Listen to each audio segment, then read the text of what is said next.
Hey, we got new mics, we got new lights, we got new everything, but my face is still too close to it all. Hey, welcome. It's Don't At Me. Look, Thom Brennaman he got screwed. He made a mistake a few years ago in a broadcast. Tom's going to join us. We're going to talk about cancel culture with him.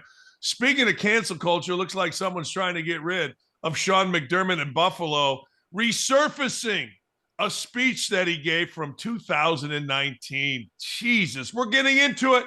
And we're getting into it hard on a Friday on Don't At Me. It starts right now.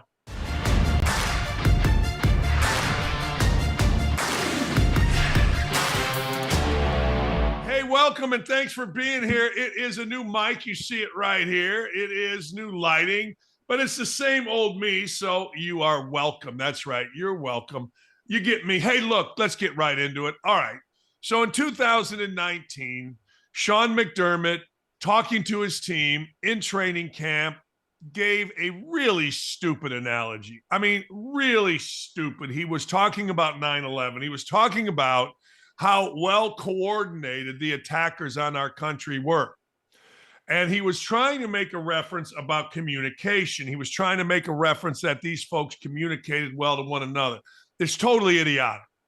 I mean, I don't give a damn whether they communicated well. I don't give a damn whether or not they synchronized. I don't care. They were criminals, terrorists, that got the absolute, whether the absolute worst of the worst. And I get a little fired up and I stumble over my words. I actually had stuff written down for this, but here's the thing. You got to understand when you're speaking in public, I don't give a damn if you're trying to make a cute analogy. You never use Hitler. You never use 9/11 terrorists. They are the worst of the worst, period. There's nothing good about them. I don't care. You know, how many times have we heard people talk about Hitler and say, yeah, but no, there's no yeah, but. When you do what these folks did to people and families, our country, other countries, you simply never praise them ever. You're not being clever. You're not being smart. You're not making a great analogy. You're being an insensitive clown. And I never use the word insensitive. I don't. I honestly don't. Insensitive to me is meaningless. Let me change that. You're being just a moron. Don't do it. It's not smart. It's not clever. It's not, well, look at No. Horrible human beings. You never reference John Wayne Gacy or Dahmer or Manson. Never. In no way, shape, or form. Now, having said that, hey, how about we get over ourselves? How about we get over what happened 5 years ago, 4 years ago? And here's the deal in sports, and I've told you this before, okay? There's always the list. And when things go bad, here comes the list. So all of a sudden now, the Buffalo Bills are struggling. All of a sudden now, Sean McDermott's leadership is being called into question. And all of a sudden now, something that McDermott has apologized for, both in front of the team and to his bosses, 4 or 5 years later is being brought out. Now, that's ridiculous. Look, we're all going to make mistakes. We're all going to do stupid things. At least that's what the preacher tells me on Sundays. At least that's what when somebody in church, Traders Point Christian Church, says, hey, look, if you've sinned, raise your hand. And everybody raises their hand and the preacher says, yeah, I did too. We're all sinners. And we all demand forgiveness, except when it comes time to actually forgive and forget. We never do that. We just can't. We won't. We're so full of crap. We just are. And you can act and say like we aren't, but we are. Who here hasn't sinned? Cast the first stone and all that stuff. Oh, yeah, we're all sinners. Boy, when somebody does, particularly in sports, particularly when they're losing, we can't wait to jump on them. Look, the dude apologized, admitted he said something stupid. Let's move forward. As first reported by Go Long, McDermott told his players in a speech to model coming together similar to the terrorists on 9/11, asking players in the room questions about how the attacks were executed and referenced the hijackers getting on the same page. Multiple players who were with the team at the time confirmed the story, while others who were there told ESPN they didn't recall. Well, right. Right. Guys that don't like McDermott are going to say, hey, yeah, this happened. Now, what you didn't hear in there is this. What you didn't hear is anybody really being upset about it. This is just another example of ridiculous cancel culture. Okay, he said it. Okay, he made a mistake. Okay, he apologized. All right. What's he supposed to do now? Crawl in a hole? I mean, look, those are words. Sticks and stones can break my bones, but words can never hurt me. They're stupid words. And I would caution anybody against ever, as I said earlier, ever using Hitler or Manson or 9/11 attackers in any way, shape, or form other than to say these are the worst individuals in the history of the world, among others. Don't use it as a positive. When asked why he mentioned 9/11 and whether hijackers were specifically referenced as an example of a group coming together, McDermott said it was mentioning 9/11 in the context of the team meeting. The goal of the team meeting was the importance of communication and getting on the same page as a team. Let me ask all of you, okay, he screwed up. Okay. 5 years ago, he did something that he regrets. He said something that he regrets. Did he murder anybody? Did he cheat anybody? Did he Bernie Madoff anybody?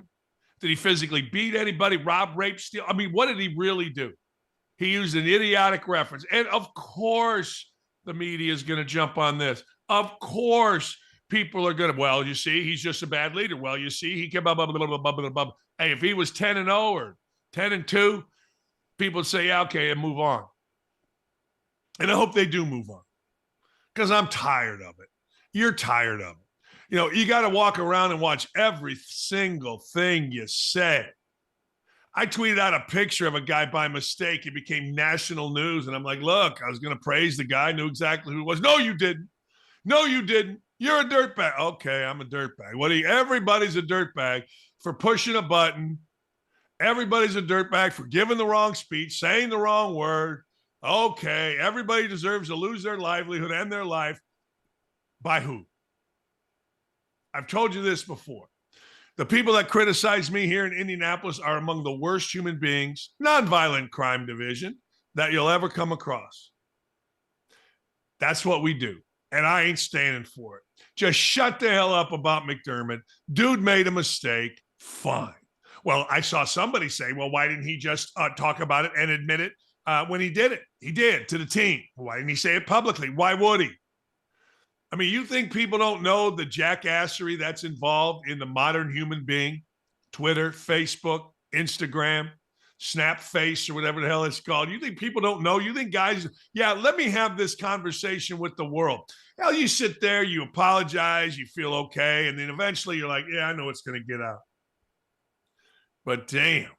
Oh, my God, ESPN. Oh, my God, in 2019. Yeah, ESPN. Well, in about 2019, one of your star football writers was having an affair. What's the big deal? Who's worse? I mean, 2019, guy you put on our television every day on Around the Horn, that guy got himself a DUI. That was worse. What's worse? You put Jalen Rose on there forever. Got DUI. Many racist comments. What's worse? Just shut up with all of it. None of it's that worse, unless you're a member of the family of the people that dudes were stooping behind their kids' and husbands' back. So just stop. Stop with the sanctimony. Stop with the righteous. Stop with the holier than thou. Please, Jesus. Well, I can't believe. Oh, shut up. It's like I told you, the lady from ESPN, Stephanie Drewley. Well, you know. You said, and the women of ESPN are mad at you. I go, well, the women of ESPN are having affairs. You want me to list them for you? Your college football writer stooping a guy here in Indy. She's got 2 kids. He's got 2 kids. Leave me alone. Jesus. NBA, look, the Pacers are rolling. Pacers are rolling. And the Pacers are fun.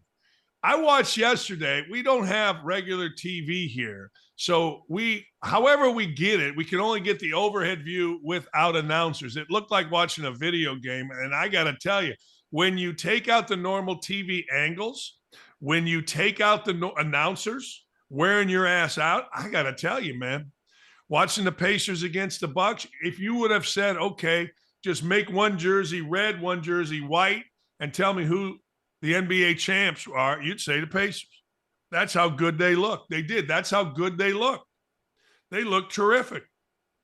And the Pacers end up beating the Bucks, and now they're one game away from winning $500,000 apiece in this. I guess it's ridiculous. I wouldn't care about this in-season tournament that the NBA put together if, in fact, the Pacers weren't in it, but they are. So here's what happened in downtown Indy. In downtown Indy yesterday, they had a watch party.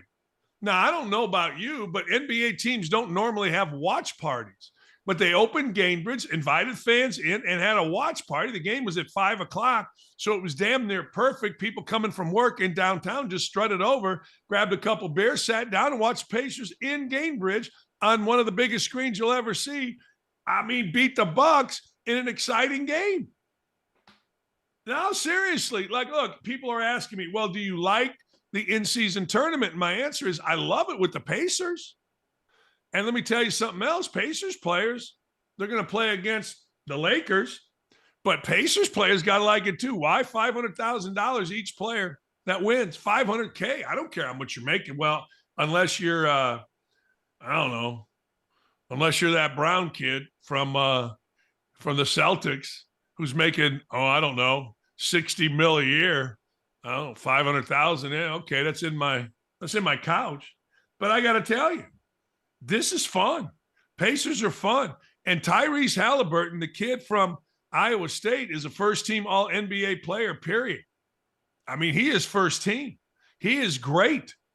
Look, I don't have the list in front of me on who should be first team. I'll say Jokic and Giannis. I'll give those two. I mean, but this kid, all things being equal, Halliburton's been the best point guard in the NBA, and frankly, it's not even close. I mean, every time you can't swing a dead cat without the guy going about 14-1 assists to turnovers while dropping 25 and hitting big shots. It's really fun. And then in the second game, the Lakers just absolutely drilled the Pelicans. That was 133-89. Pelicans stopped scoring. You can't put a guy like Zion Williamson in Vegas and expect him to do well. You just can't. Like, James Harden's team is not going to play well in Vegas. Zion Williams is going to eat everything in Vegas. You can't put them in there. You can put LeBron James because LeBron James is 172 years old and he's seen everything. Nothing's going to bother LeBron James. You kidding me? LeBron James will get after all of it. He don't care about Vegas. Now, a little clown like what's-his-face does, Zion Williamson, so it's no surprise they got whooped. But did you see this? This is really interesting. Chris Paul and Scott Foster have historically, Scott Foster's a referee, have historically battled. Like, Chris Paul is like 3-17 in playoff games with Scott Foster as the referee, but it got even more interesting. I know a lot of you don't care about the NBA, but this is kind of funny. You have this this is what Adam Silver had to say about this rip. You have there two veterans who are the best at what they do. Scott is one of the most respected NBA officials, one of the most highly rated NBA officials, which is why he referees our finals games. Of course, Chris Paul's track record speaks for itself. Okay, but there's more. Listen to this. The way you handle that, at least the way we've tried to handle that, is talk to both of them and say the expectation is that you're going to be a professional, and dealt privately, I have, with the two of them, and say, guys, whatever the bad blood is between you two, you don't have to be friends, but you've got to both go out and do your job. So that's my expectation going forward. But wait, there's more. This is Chris Paul. It's personal. That's what Chris Paul says. Now, you understand Chris Paul. Chris Paul is one of the whiningest, cheap shottingest, but he's a good dude. I mean, deep down, he's a good dude. I think I've known Chris Paul. He doesn't know that I've known him, but I think I gave him a tour of Assembly Hall when he was like in 8th grade. Anyway, it's personal. We had a situation some years ago, and it's personal. League knows, everyone knows. There's been a meeting and all that. It's just a situation with my son. All right. There you go. Well, Here's the deal. Here's the way I look at it. Scott Foster, the referee, could be gone tomorrow, and no one's ever going to say, hey, who's Scott Foster? Hey, where'd Scott Foster go? The hell happened to Scott Foster? Now, NBA guys might, NBA old referee guy might. There are, if you go to any town, particularly New York and Boston and Chicago, you got old NBA guy there. Old NBA guy wearing the Bulls starter jacket circa 1975, talking about Chet Walker and Bob Love and Norm Van Leer and the late, great Jerry Sloan. You got New York Knicks guy talking about Dick the Skull Barnett. Remember when Willis came into the room? DeBusschere was the greatest defender in the history of basketball, and the spin move by Black Jesus, a.k.a. Earl the Pearl Monroe, was something I've never seen. You go to L.A. and the guy's wearing the starter jacket, not even a starter jacket. He's wearing some leather jacket from 1968 when Wilt Chamberlain scored 100. And remember, hey, look, nobody ever saw a guy like Elgin Baylor. NBA's got those guys in the major cities. Indy, we don't really have the guy. We talk about the ABA. And by the way, prayers to my friend George McGinnis, legendary baller. George McGinnis, Big Mac. He's got some health issues. Thinking about George today. What a good dude. Anyway, nobody would even know if Scott Foster got his ass out of there. But you know what you're going to do with Chris Paul? You're going to put him in the Hall of Fame. So a referee should just shut the hell up. Referee shouldn't make anything personal. Look, I don't know whether Paul's telling the truth. It's about his son, and I don't care. There's no reason for an NBA referee to make anything personal. None, zero, zip. You're in one city, you're out the next, you're going here, you're going there. You know what? End of the day, I don't want to hear about it. There's nothing personal. Zero, zip. I'm just telling you. Boom. So stop it, Scott Foster. Do your job. Be a referee. Be nondescript. Stay the hell out of the way. I don't want to hear from you. And by the way, Scott Paul, Chris Paul, Scott Foster, 3-17 is the record. Woo! That goes back a long time. That goes back to 2008. 2008.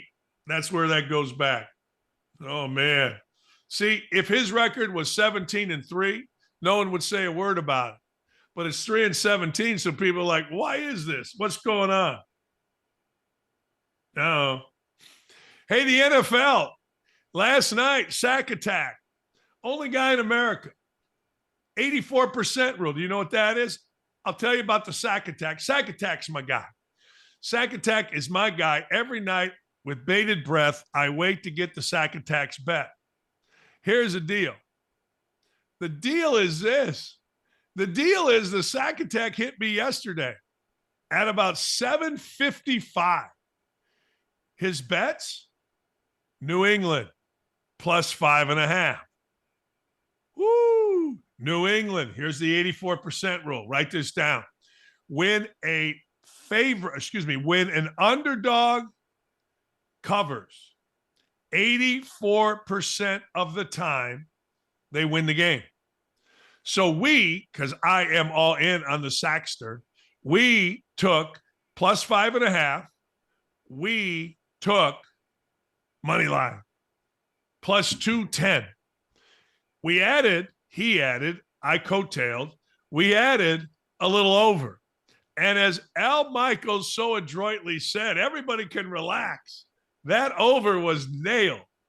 So the sack attack, unbelievable. The whole world was going one way. And here comes the sack attack. But let's talk about the game. Hey, look, I saw something that I don't see very often in the NFL. I saw New England Patriot players staying in bounds, other than the quarterback, other than Zappe. Instead of, you know how a running back goes and he can still get 4 or 5 yards, but they go out of bounds. I saw Zeke Elliott and others, and a punt returner as well, turn back inside and fight for every yard that they got. How about them apples? I saw it. I liked it. You don't see it very much. I saw Zappe until he started showing you why he's a backup with a bad interception. I saw Zappe be flawless, particularly from the start. I tell you what, at 2-10, that was about the most energetic 2-10 team that I have seen. Serious business. Like, they came out from jump. They came out from the get-go. And the New England Patriots were balling. Look, a lot of you think you know what great coaching is. And a lot of basketball guys will say, well, great coaching is when you got a great play out of a timeout. No, stop it, stupid. No.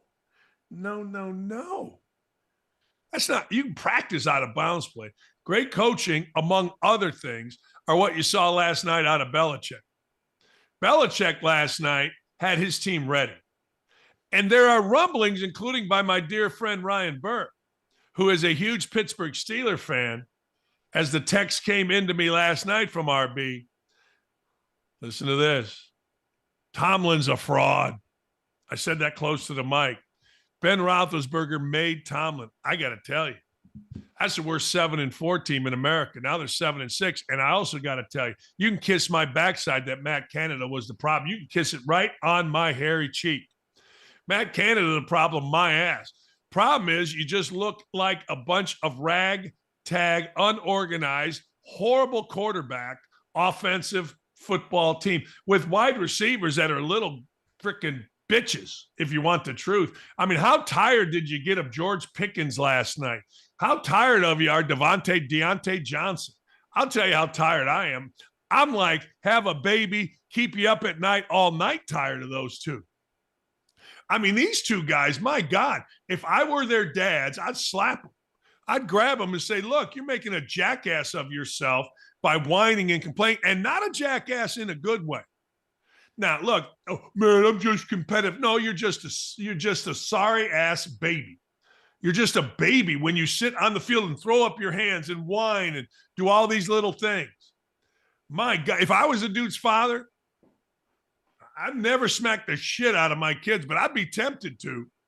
I'd be tempted to go down there and say, get your what? But anyway, remember DeSean Jackson? DeSean Jackson, 100 million is not enough. Sean Jackson's not satisfied. We're talking NFL right now. He's not satisfied with making over 100 million. I kind of like what Sean Jackson's saying here. He said, I'd meet you today and you wouldn't even know I made 100 million plus in the NFL. But guess what? That money right there, that's going to make my future be cool for my kids. But right now, I still need bread. So I'm out here getting all type of stuff, going private equity, real estate, F the NFL. That was cool, but what's next? I'm trying to go touch some Magic Johnson types. All right, let me explain something to you. There's nothing. This comes from my brother. My brother is a private equity guy. My brother raises hundreds of millions of dollars for project. Latest project is he's renovating the entire city of Michigan City downtown, which is this beautiful, beautiful lakefront on Lake Michigan town. So he deals with all kinds of people, and he will tell you the dumbest human beings to deal with, the worst human beings to deal with, who have companies and are old football players. He had to sit there and listen to Gene Stallings from some Alabama old football player about Vince Dooley. He's like, and these guys are never as smart as they think they are. Imagine you're going to meet DeSean Jackson and you're an investment banker. And he walks in with, hey, man, the NFL, that was cool. That money's going to make my future. I still need bread. I'm out. Hey, Mr. Private Equity guy, real estate. Do yourself a favor, Sean. Use that California degree.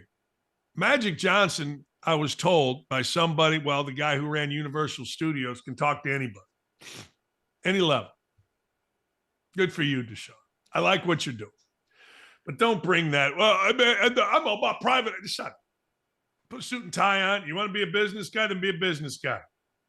Then be a business guy. Last thing in the NFL, there is such thing as karma. Remember Austin Ekeler, the running back for the San Diego Chargers? Remember him? Well, Austin Ekeler was the guy that set up the Zoom call. Austin Ekeler was sitting out. Austin Ekeler didn't want to play. Running backs are supposed to be paid more, in particular him. Okay. Well, guess what? Austin Ekeler is in danger of losing his starting job. Austin Ekeler has a problem. Austin Ekeler, his team stinks. I would bet, just a thought, whenever talented teams stink, there's always somebody in there that has enough clout in the locker room that's screwing up the team. Look, I don't know if the Steelers stink because Pickens and Johnson act like clowns every single game. I'm betting it doesn't help, though. And I'll bet you the same thing with Austin Ekeler. See, karma is tough. Here's what you do as a pro. You show up every day. You go to work. Off day, you're in. What are you in doing? Maybe you're watching film. Maybe you're lifting weights. You're just hanging around. Maybe you're in your playbook. I don't know.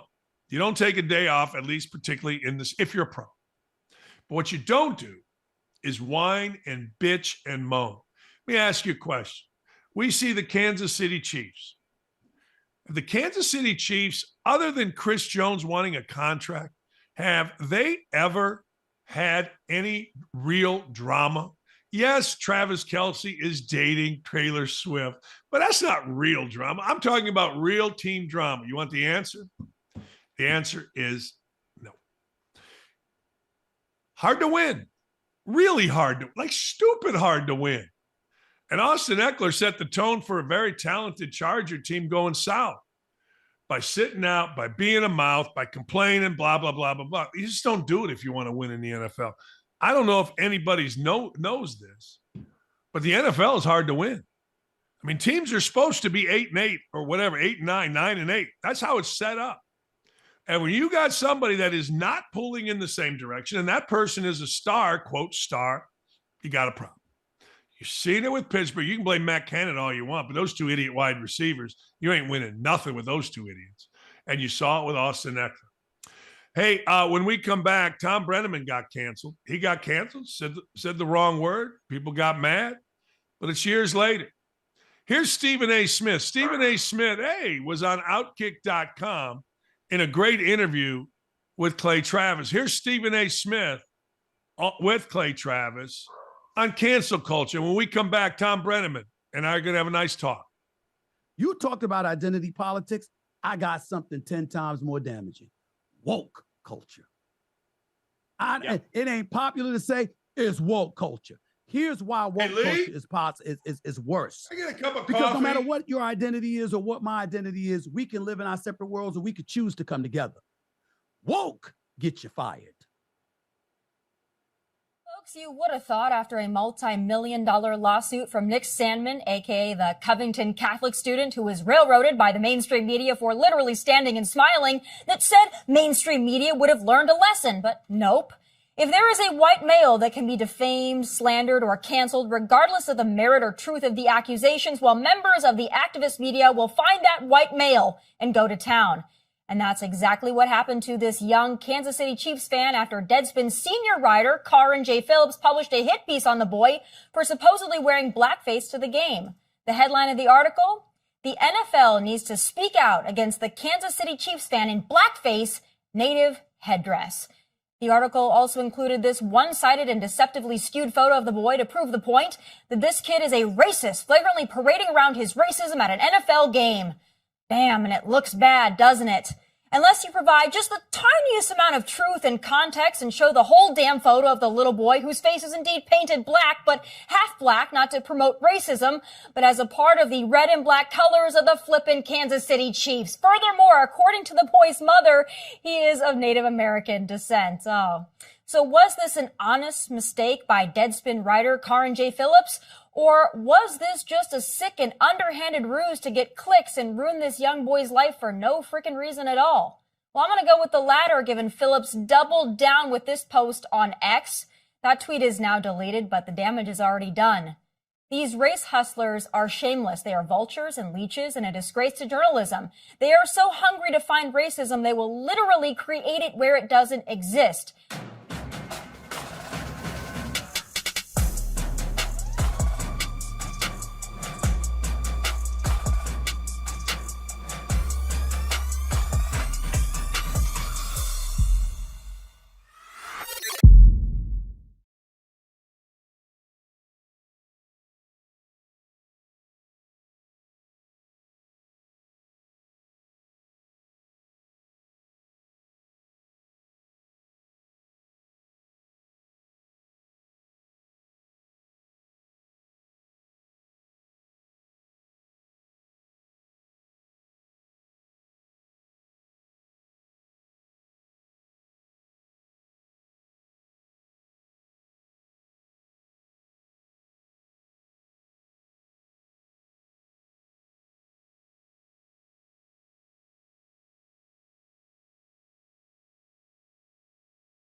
be honest. We've been talking about cancel culture. We just heard Stephen A. Smith talking to Clay Travis. Here's a man that got canceled, Thom Brennaman.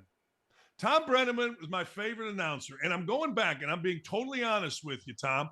I am America's biggest Cub fan. And everybody's a Cub. I grew up, Gary, Indiana, come home, hope the game was in the 5th inning so that I could watch more innings. Sometimes it'd be in the 8th. Jack Brickhouse was on there, Vince, all these guys. So I've always loved Cubs announcers. But when you were there, it was the first time I'm like, wait a second. He and I are the same age. Yeah. I'm into this. Like, you know what I mean? Like, Brickhouse was older. You know, guys were old. But now it's like, wait, we're the same age. I'm into this, Tom. Thanks for joining us, my friend. Oh, thanks for having me, Danny, and thanks for coming on the show yesterday, man. It's always good to see you. It's been a long time. We go way back. Tom, I got to ask you, okay, you go through this. You know, let's just get right into it. And I'm curious, you know, you say something that gets picked up. Obviously, it wasn't meant to get picked. Obviously, it's a mistake. I just was talking about this. I go to church, and every freaking human being alive in there, and including the preacher, goes, yeah, who here hasn't made a mistake? And everybody raises their hand. But boy, we don't want to forgive, Tom. We don't want to forgive shit if you want to know the truth. Well, you know, if somebody would have told me after what happened, and make no mistake, you're exactly right. I mean, I made a horrible mistake. I used a word that I wish I could take back. I said it flippantly. I didn't mean anything about it. And I know there are a lot of people that'll say, you know, there's no way this is true what I'm about to say, but I can tell you from the bottom of my heart, I have never had, nor will I ever have, one drop of homophobic blood running through my body. I don't care what people want to do. That's up to them. And I said what I said. And, you know, in the last 3.5 years, I've had a chance to meet with a lot of gay men and women. I've done my best to hear what that means to them. Some of the stories were so eye-opening and so shocking about some of the things that they'd experienced in their lives around that one word. And I feel terrible about it. I wish I could change it, but I can't. It's been 3 years now, and I've tried to right my wrong as best I can. I guess you can always do more, but I've tried to right my wrong. And I have the support of some of the most powerful gay people that are in the world of sports. Billy Beane, who's Rob Manfred's right-hand man in Major League Baseball. Sid Ziegler, who owns Out Sports, not Outkick, but outsports.com. Gay man in Los Angeles, former Olympic athlete.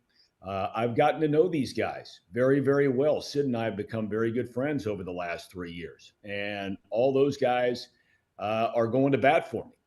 But there are a lot of people that no matter what you do, and it really doesn't matter whether you made a mistake or not, you know, from announcing or coaching or playing, you can't make everybody happy. So not every straight person thinks I'm a good announcer or deserve a chance. Not every African-American or Hispanic or anybody. So you can't make everybody happy. But it's been personally, thank the Lord above, it's been an incredible blessing. I've been able to do things the last 3 years that I would have never been able to do with my wife and kids had I continued to broadcast baseball every day in the NFL all through the fall and the winter. But professionally, man, it's been tough. When it first happened and you first realized, what was your reaction? Well, I'm sitting there, and this was during COVID, and we were doing a doubleheader. And so we were broadcasting from a studio in Cincinnati because the announcers were not traveling with a team for the Reds or anybody else. And, we were in a commercial break. And I said what I said. Now, nothing is showing up on any of the Reds fans' websites who are watching the game. I would pay attention to those from time to time if there was something I may have missed or something that a fan might be thinking about. So there's nothing going on there. The game ends, the first game of the doubleheader. I go into a little office to start writing down the lineups for the second game. And I get a text from my boss, and it's a clip of what went out over the air. It didn't go out over the air to the people who are in quote unquote Reds country, who get the Reds games every night on then Fox Sports Ohio. It was off of MLB TV. So, people all over the world, if they subscribe to MLB TV, they saw it and heard it. And so then it takes off on social media. I'm in the middle of the second game. And my bosses tell me, hey, look, you got to get out of there. We're pulling you off the air. And I had said, well, I'm not going off the air until I can at least apologize. So there I was, and I'm doing the best that I can. Your mind is reeling, and you realize, and I knew right away. I mean, this was like, especially in that summer of 2020, there were a lot of things going on that year. The George Floyd, the Me Too, there was a lot happening. And I just knew that my career was crumbling right before my very eyes. And, I did the best I could on live TV to apologize. I end up calling a home run in the middle of the apology, which has now taken on this entirely new life of its own. It's kind of this meme thing. I thought maybe I'd have a chance to get suspended, maybe come back from the Reds. But within 10 hours after that happened, I had been fired from everything. The Reds, the Fox doing the NFL for them, different companies I was working with here in Cincinnati and doing commercial work for them, everything literally in 10 hours, gone. I went from making a really good living, thank God above, to literally making nothing the next day. Forgiveness, look, you mentioned 3.5 years, and this is something that I was brought up in the Catholic Church, went to Catholic school, that kind of stuff. And everybody talks about forgiveness. You go to confession, you forgive.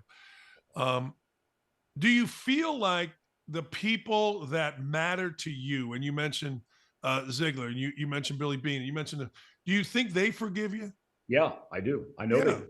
And a number of other gay men here in Greater Cincinnati that I've spent a lot of time with, that have gotten to know me. I mean, look, they went in skeptical when all this happened, and now I got invited by a couple of people in town to just sit down and listen and spend time with them and hear about their journey and what that word meant to them. There's no doubt. In fact, a couple of weeks after it happened, it was my birthday in September. And unbeknownst to me, my wife was throwing a surprise birthday party because times were a little tough around the household just a few weeks after everything happened. And I didn't know she was going to have this party. It was also a day that I had been invited to really the leading voice of the gay community here in town, a guy named Ryan Messer, who's a big executive with Johnson & Johnson. And he had brought in some different gay men and women. The sheriff is a gay woman here in Hamilton County in Cincinnati. He had brought in all these different people from Columbus and Lexington and Louisville. And we're sitting on his front porch. It's about 8,000 degrees. I'm the only one sitting in the sun. And I felt like, okay, I am definitely paying part of this penance here right now, just sitting in the sun and boiling. And there are a lot of guys that are letting me have it. They think I am only there to start checking boxes to try to get my career back. And I understand where they're coming from. I understood it entirely. But I sat there and if they wanted to give me a beating, which some of them did, so be it, because I had earned it. But I think that most of the people that have at least given me a chance to talk to them and to get to know me a little bit better, I feel like, and Sid Ziegler and Billy Beane and many, many others certainly have forgiven me. But again, you're not going to get forgiveness from everybody.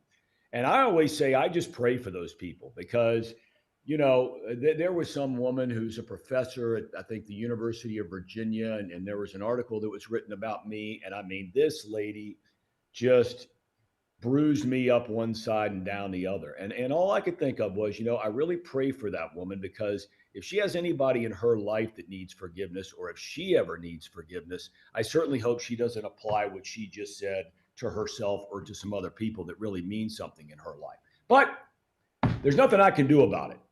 I've tried, and I don't want anybody to feel sorry for me in any form or fashion. I'm the most blessed human being in the world. I've been married for 23 years to the same woman. We have 2 beautiful, healthy children who are moving their way through life. I've lived a great life and had incredible opportunities. Thank God for them. I hope I get another opportunity somewhere. It only takes one person, Danny, one person. And I'm hoping that one person is out there. It could be broadcasting, Indiana football. I'm just picking. I don't want Don's job down there. I'm not saying that, but you know, it could be anything. It could be, you know, doing the Mid-American Conference game of the week. It could be, you know, doing a Major League Baseball team's games. It could be any of that. I would just like to have the chance to get another crack at it because I really enjoy doing it. But if I don't get it, that's okay too. I'm totally at peace with it. You said something interesting because I learned this after coaching my first Thanksgiving. Like my first Thanksgiving, I'm going, wait, this is Thanksgiving? This is the greatest holiday ever. Wait, we get to eat. My family's there, kids, and we're watching sport. Wait, I don't have to worry about a team. You said something interesting. You know, this has personally been a blessing to you to get to spend. I tell Urban that all the time. You know, 100 years ago, I'm like, dude, wait till you're out of coaching and you'll be like, wait a sec, this is freaking great. God puts us in places and God gives us certain hardships, and some of them we do to ourselves. I certainly have. USA Today's ripped me for being a jackass, whatever else. But you feel like this ultimately a blessing. You feel like, I'm not saying it's a great thing. You got to go through tough things, but I would assume in Cincinnati, you've kind of brought the gay community, lifted them up a little bit with your notoriety. And I don't know.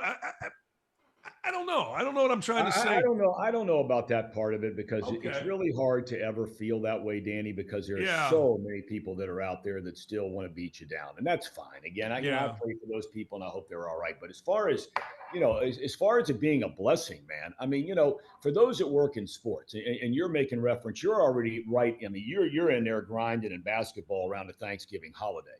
In baseball, you know, you're going from March and you're going all the way through. And I was doing the baseball playoffs every year for Fox and League Championship Series. I mean, I was going all the way till almost November. And then you'd roll right into football.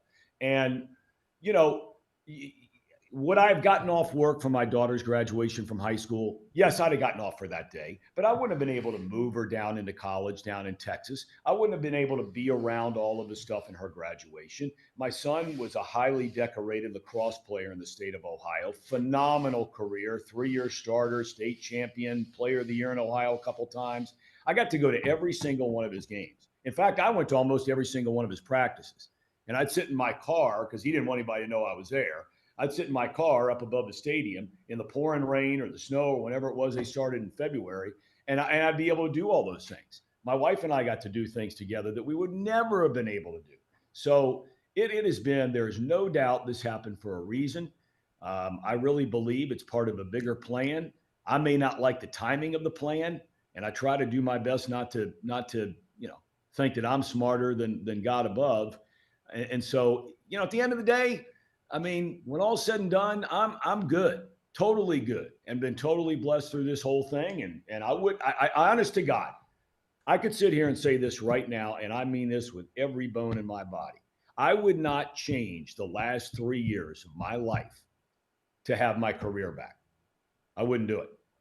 I get it. I totally get it. You know, I do. Let's talk a little baseball, shall we? Yeah. Here's my problem. And I try to make short questions, but I'm asking you long questions and I'm getting pissed off at myself for doing it. I always loved Steinbrenner because Steinbrenner knew what he had. We're the effing Yankees. Hey, look, Reggie, you were great with the Oakland A's, but come on to New York. Catfish, you're great. I like what the Yankees are doing here, Tom, because they're the freaking Yankees. Yep. Act like the freaking Yankees. Yeah. Well, the problem, though, is, Danny, is that, you know, when I was announcing the Arizona Diamondbacks games back in I left the Cubs to go to the Diamondbacks, and our franchise is starting up out there. And of course, you know, we played the Yankees in maybe the greatest World Series of all time in 2001. I mean, you had Hall of Famers all over the place on that field that night during that series. And it was right after 9/11. It was an incredible time to be alive and to be around that World Series. But the point I'm making in regard to the Yankees was, after that run where they had 3 world championships and they had brought up all of their own players, they had Jorge Posada, they had Derek Jeter, they had Bernie Williams, they had Mariano Rivera, they had Andy Pettit, they had all these guys that were their guys, born and raised, drafted, developed players that are New York Yankees through and through. Shortly thereafter, they've turned into basically just a big money free agent team. And they have not had the success despite all of that money. I mean, success in terms of winning World Series, multiple World Series, which you expect if you're the New York Yankees. And I'm really surprised, I mean, I love them going to get Juan Soto. He's 25 years old, and he is an incredibly talented player. But they just traded away 5 guys to get him. Well, that's who the Yankees are, and that's the way they do business. Teams like Cincinnati or St. Louis or other teams like that, they have to go about doing business in a little bit different way. It's, as a capitalist, I've never liked the idea of revenue sharing, but I think we all have to agree it has worked in the NFL. And people can say, well, in Major League Baseball, you're not having these dynasties and you're not having this, and there are a number of teams that make the playoffs. All that's true. Outside of lightning in a bottle with Kansas City back in 15 and 16, and they won more World Series. That's the only mid-market to small market team that's winning anything anymore. Yeah, I do get your but I guess I just hate that the Cubs have never been there. I just, and my whole baseball world goes back to the Cubs. Let me go this route with you. How difficult is it to manage, like, you were around this, you were everywhere, playoffs, World Series, to manage a baseball team is difficult as hell. And the Cubs give this contract to Counsell, which is basically a utility infielder. I was surprised managers made, quote, so little as compared to the importance of the job, Thom. Well, that's where you've seen, Dan, and you see it in every sport now, but nowhere, I think, is it more prevalent than it is in baseball, and that's the world of analytics. I mean, you've got an entire crowd out there, and some of the things that they buy into, I can understand it. A lot of it, however, I don't, because you and I have grown up in athletics. I've seen the best of the best of the best, from the Pete Roses and the Johnny Benches to the Tom Brady's I called all their games. And you can never, and I know it's an old cliche, but you can't gauge a man's heart and the drive and the will to win and their toughness and playing through tough times or playing through injuries and playing. So this analytics crowd puts zero value at the end of the day on a Major League Baseball manager. They don't believe a manager makes any difference whatsoever. Well, there's a reason why success follows certain guys through their entire career. There's a reason why Tony La Russa won thousands of games. There's a reason why Dusty Baker took 5 teams to the playoffs. There's a reason why, on and on and on and on and on. Craig Counsell in a small market with not nearly the talent of a St. Louis team year in and year out, a Cubs team year in and year out. Yet there they are at the end of the year. They're in the playoffs every year, every single year. There has to be something said for that. But the people who run the game are not the owners. They do in some regard. But the people they're hiring as their president of baseball operations or general managers, those are the guys and women that run the game. And they are virtually all in on analytics, where managers just don't mean anything. I love to hire. I've known Craig Counsell a long time. He and I are good friends, and our families are good friends. That guy's a hell of a manager. I was reading an article about Soto signing with the Yankees, and I know this makes me sound like old man, but I think it makes me sound like baseball fan. I'm reading the article, and an ESPN article, and they're throwing so much crap in there. You got to be like a calculus major, which I flunked 3 times at Indiana University, and I'm sitting there going, I don't even know what this shit means, Thom. I was like this is X something so, and I'm thinking, wait a second, I know, okay, I'm older, but the vast majority of fans that starts out loving baseball this wide ends up about right here when all we hear is all these numbers and formulas for analytics that we don't understand. Does that make me wrong? Well, no, Danny, what's interesting is when I was working for Fox, and I did a Saturday game of the week, national game of the week for whatever it was, 15 years, I don't know. And I was doing the baseball playoffs, did 10 or 11 league championship series. And so when we would have our baseball seminar for Fox, they had created a separate research firm to look into all kinds of different things of sports that we were televising on Fox, NASCAR, NFL, college football, Major League Baseball, whatever it might be. And it was interesting. The last 3 years that I was there, and this isn't that long ago, this is only 3 years ago.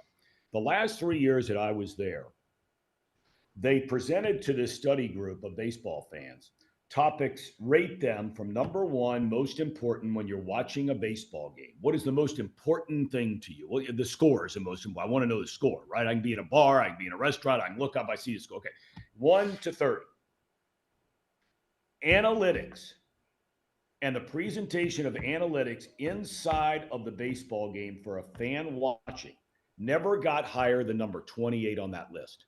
And yet you would think from social media, you would think from the way the game is broadcast in some local markets where they really push that on the local broadcasters to get that analytic sort of thing and understanding and terminology out there. You would think that that's all baseball is. And there is such unbelievable competitiveness, toughness, will, drive, all those things that make baseball a great game, not what a guy's WAR stat is. All right, last thing before I let you go. You called national championship game, Tebow and the rest. Did the college football committee, did they get this right? Did they get it wrong? Where are you at with it? You know, Danny, I'm really struggling with it. I'll be honest with you. I mean, I normally see the world, in a lot of black and white and very little gray in there. But I got to tell you, with this one, I have really struggled, man. I mean, do I think they have the 4 best teams in the country in this Final Four? No, I do not. Do they have criteria that says if a team has a significant injury to a significant player that you have to take that into account? There's no doubt in my mind. I feel terrible, and I'm not saying anybody else, Robbie, you said the same thing. I feel terrible for the other 124 kids that play for that Florida State football team.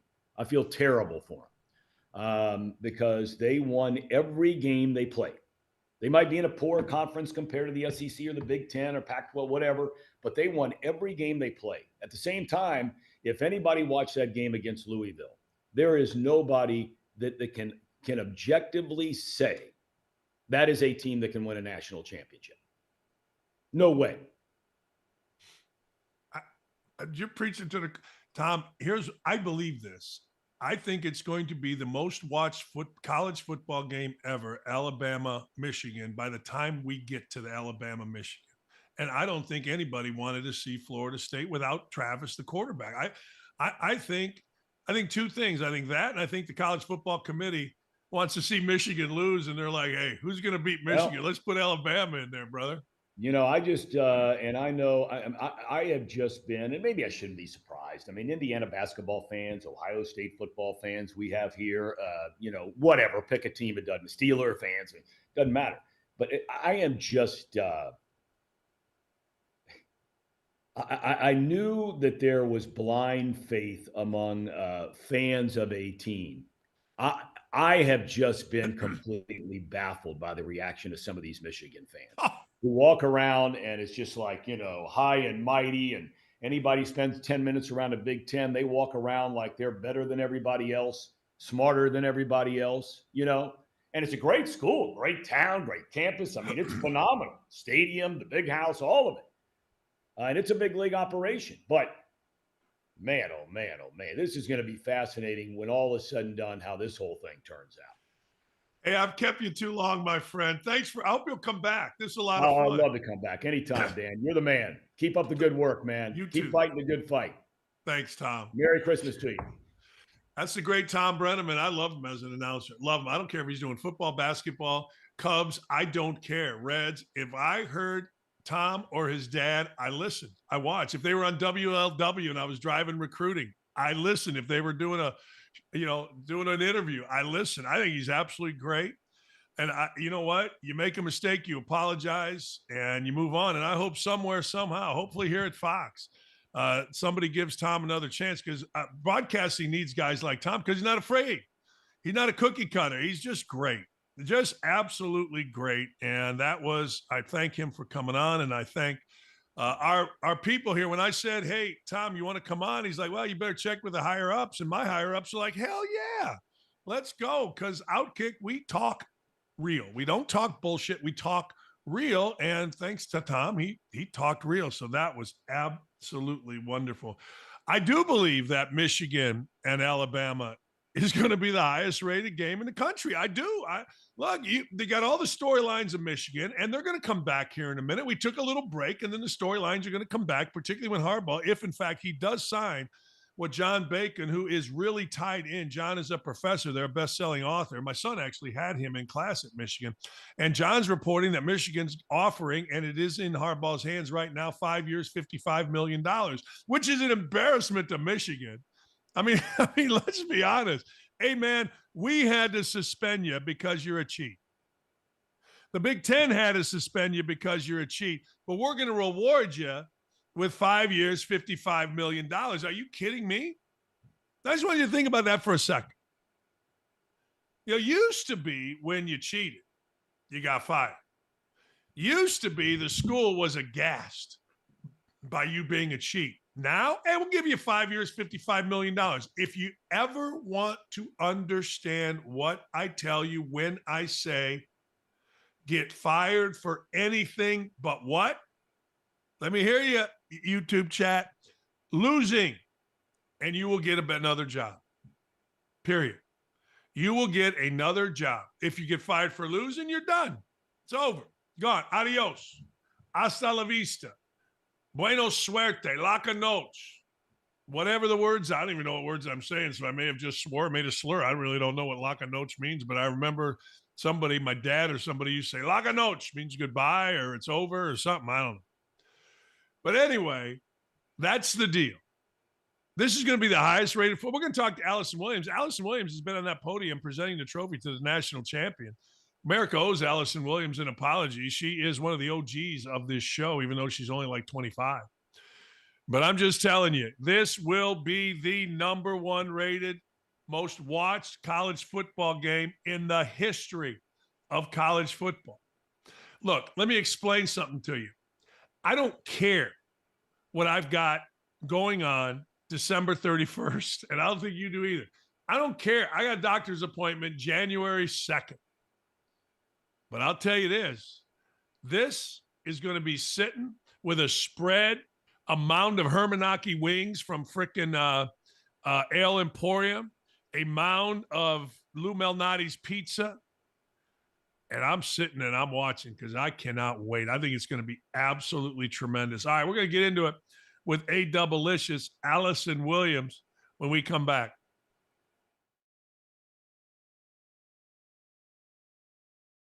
Playing on the same day we're playing, I'm going to go catch them the next game. Family over everything. The perfect scenario is that he's opening on a night where the Lakers don't have a game, and he's opening in Los Angeles at home for USC. But this goes to two things that I think of. Number one, they have the load management rules now in play for the NBA. So you know the floor of games that you need to play and to qualify for all the awards and everything else, whatever. This goes to the insignificance of the NBA regular season. And Chad, it points to the fact that he's willing just to, oh, you know what? I'm taking a sick day. I'm gonna go watch my son play. And I also think that the health issue here is also going to help the perception of what he's doing with the debut for Bronny, compared to it's just his debut in college basketball. Well, the health thing, fine. All right, I get part of that, but he's also been around him, as he's recovering. He's been practicing, and now he's going to be playing in the game. He's been in LA. You're right. LeBron James makes $49 million this season. Okay, he just signed a 2-year, $99+ million contract. $99 million of that, which is guaranteed money.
I swear to God, I'm getting a wig. I can't do this anymore. This head is, I like the wraparound better. The OG, one of the OGs, even though she's only 23 years old, the lovely, the uber talented, the mother of two, Allison Williams. All right, let's get right into it, shall we? Yes. Hello, by the way. Hello. Who's going to win the Heisman Trophy? Oh, do you know what? First of all, I don't have a vote. Oh. Yeah, I'm kind of at the point in my career where I'm like, I've been doing this a really long time, and a lot of people who probably shouldn't have a vote do. How do I not have a vote? But anyway, that's not what you asked. Okay, who should win the Heisman or who will win the Heisman? Give me both. Okay, I think Michael Penix will win the Heisman. Honestly, I think Bo Nix would have my vote. Here's why. We get sucked into last game, what did they do? And let me also preface this by saying, you know how there's usually like an East Coast bias with the Heisman? I feel like I have a West Coast bias because I saw Nix and I saw Penix and I didn't see Jaden Daniels.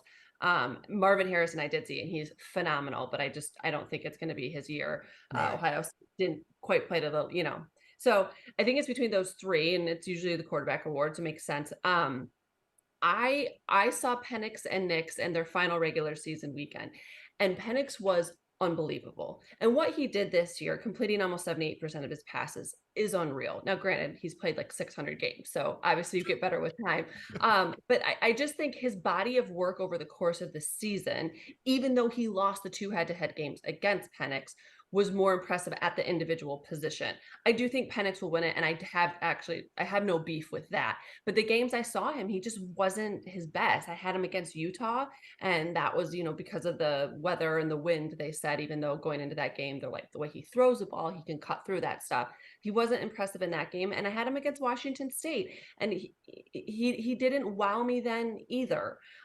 Nix did. So for me, numbers wise, my impressions of them when I covered them, I would go Nix, but I do think Penix will win it. And I think he'll be, the first at UW, like that's tremendous. And after everything he overcame in his career, we'll be super, super happy for him. And he's definitely deserving.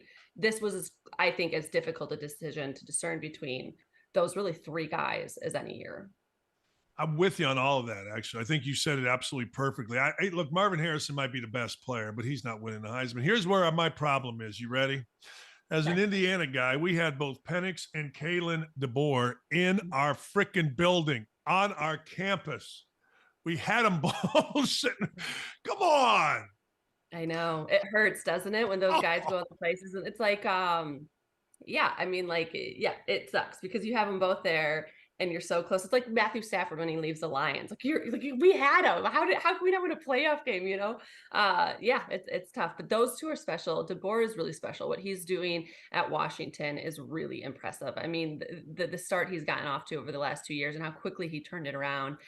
But like the other component of this in college football, and I know you feel this at Indiana, is like, do you have the money to compete anymore? Because that's the world we're in. And let's not kid ourselves. Like UW threw some money. They got some donors to step up, and they kept Odunze and they kept Penix another year, and they paid those guys. And I don't know, I know they're not like, sisters of the poor over at Indiana, but are they competing at the same level as some of the other football programs when it comes to NIL and that money that these guys are getting and demanding and requiring? And it's a weird world in college football right now. It really is, because I feel like part of us still has this like nostalgic, like, oh, it's this pure sport, but it's kind of weird. A friend of mine asked me to ask you this because you're at the games every week. You're at a game every week. You're around the program and people. You just don't fly in on Saturday and you do a game. I mean, you're there for a few days. So a friend of mine asked me to ask you this. He said, "Hey, ask Allison, can you tell?" Like in the parking lot, the cars players are driving. Is that right? You're laughing, right? Yes, it is insane. I remember from the very beginning when NIL was approved, the first media day I went to was Pac-12 Media Day. And Thibodeau showed up with this insane watch. And I'm like, oh, Yeah, shit's different now. And it is. You roll into the parking lot, the cars are different. I mean, like Utah, every guy got a sick ass truck, right? So yes, the cars are different. The bling is different. I mean, guys show up to meetings like with all the drip, right? Or the Louis sneakers. I mean, they have more big brand stuff than you've ever seen before. Like you would see little glimpses of that here and there, and like might be a guy or two with like a, behind the back shed deal like going on, whatever. It is different now because there's no hiding it. There's no need to. Guys rock their suits I mean, like guys are off getting their custom suits done. We had a quarterback who couldn't meet with us because he was getting fitted, for a suit. So it's a different world now. There's more demands on these guys for sure. Like they have obligations they have to fulfill. Their schedules are crazy. But yes, absolutely. You pull in the parking lot and it's like, oh, yeah, this doesn't look like it used to. Like the luxury collection around the corner and, some bougie town. Yeah, that's what it is now. It didn't used to be like that.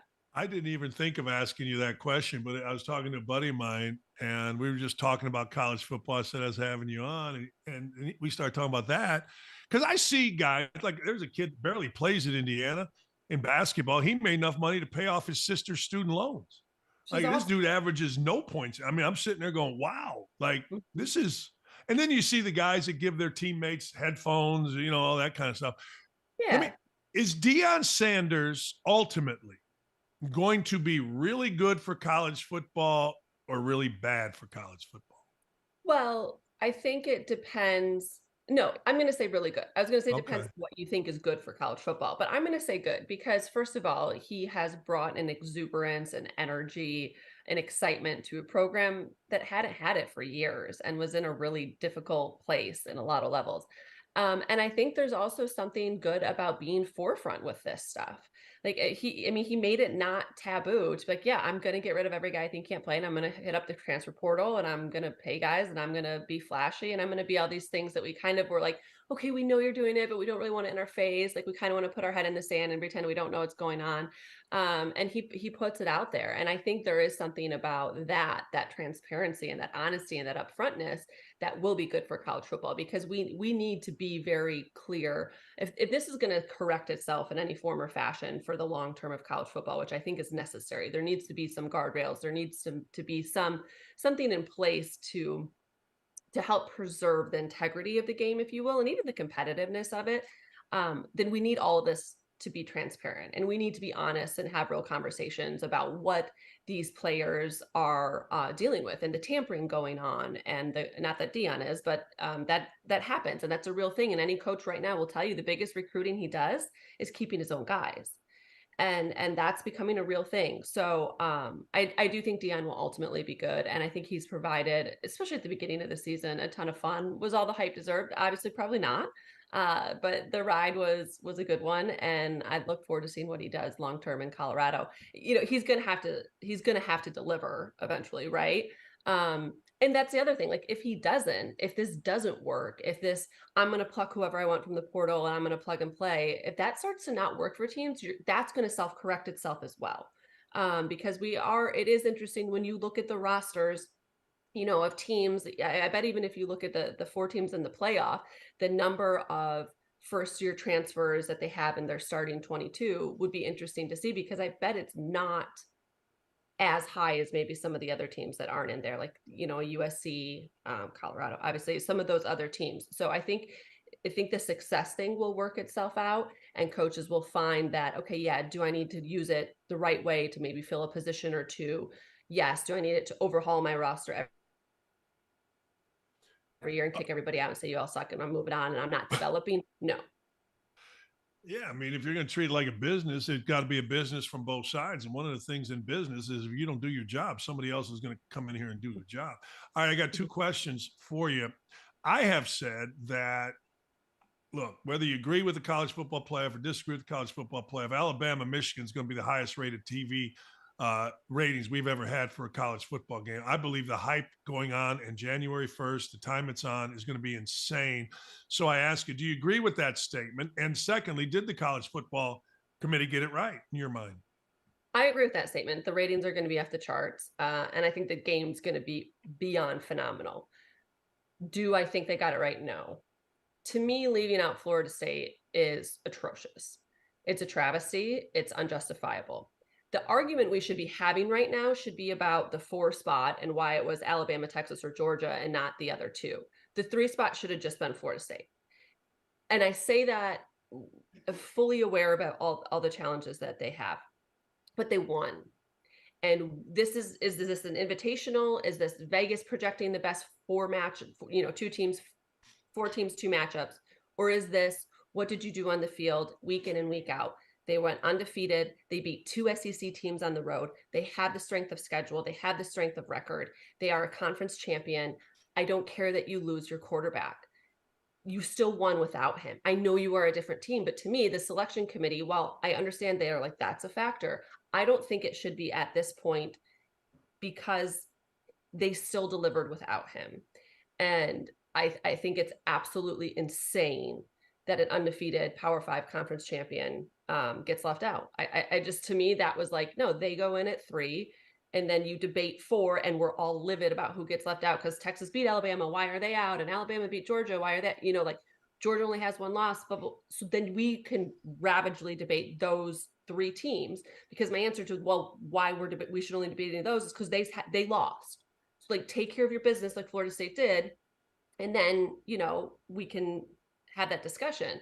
I was shocked. I was having breakfast. I just landed from the Mountain West game when I looked up and saw the selection showing those 4. And my husband's like, no, that's just like what they're projecting. I'm like, is it? Oh, yeah. Because we didn't have the audio, we're at breakfast. And I look and I'm like, no, those are the 4. Like, crap, they did this. Now, I'm also like, I feel like I'm talking out both sides of my mouth. I'm also not shocked. Like I knew the SEC wouldn't get left out. I thought Texas was going to get hosed. But they found a way. It's just, it blows my mind. It really blows my mind. And I'm not like a conspiracy. Well, I am a conspiracy theorist, but I'm not a conspiracy theorist on this where ESPN was engineering, behind the scenes to get the higher rating and get the teams in that they wanted. And this is their relationship with the SEC. I mean, ESPN owns the ACC too, right? They have that conference network as well. So they're just as equally in bed with that conference. So I don't think this was a manipulation. Maybe it was a subconscious bias by some of the committee members because they're not going to leave out the SEC, and maybe they felt that pressure like Texas is really good too and who they are. I don't know. I know that's a really difficult chair to sit in. I did that mock selection years ago and it is hard, but knowing like how they group each of those teams and each of those rankings, I just couldn't believe Florida State wasn't the one. And I get it. Like they're probably not the 4 best. What's the spread on the Georgia game? It's like 14 or something already. So I get it, but I just, given their body of work, I think it's wrong. Did you just lose your University of Miami alumni status for that rant on Florida State? Like, are you out of the Hurricane Club now because of the Florida or Miami girl? I'll tell you this. Nobody, and I remember screaming when I was at Bowling Green in 2020 or 2000 and 2002 when they left us out of the NCAA tournament. And nobody can tell me. I don't care. I'm sure every guy in that room is the most virtuous, has the highest integrity, blah, blah, blah, blah. But nobody can tell me that part of it, a little part of it, wasn't, who's the best team to beat Michigan? And that's Alabama. You're not beating Florida State. What I saw against Louisville wasn't beating Michigan. And I'm not saying it's the whole thing, but nobody can tell me these guys are human beings. Right? Nobody can tell me that just a little bit in there. Yeah. And they say they're not ones to project and so forth, but they did. And like, I get it. Like you said, they're humans. And that's really difficult because you're watching these games and you're like, Alabama is far superior to what I'm seeing from Florida State. And in that facet, I understand it, but I think you just have to go back to like the teams that lost and the teams that won. And that's my issue with the human component, which I understand is very much a part of it. We do that all the time, and then we're shocked, and that's why we love sports, because it's unbelievable that a 16 can beat a 1. It's unbelievable that this team can pull off this upset. It's why people bet. It's why people make money now and then. I mean, that's why you play the games, to see what you don't know, to see what you never expected, to see the unbelievable.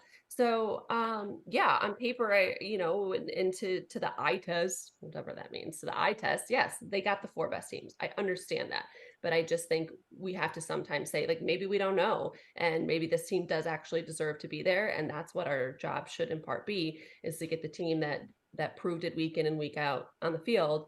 But yeah, I'm sure 100% there's a part of them that's like, oh, that's a way better game. Right. Part of me just thinks, hey, look, take the NCAA tournament, let Vegas figure out the seeding, the matchups, take the college football, let Vegas. I mean, Vegas, they're pretty good with all that kind of stuff. And that's, pretty good. I mean, Vegas used to be taboo. Now every conference basketball tournament, football game is in. Hey, Dubs, thanks, man. Thanks for coming on. Appreciate you as always. Wonderful to see you.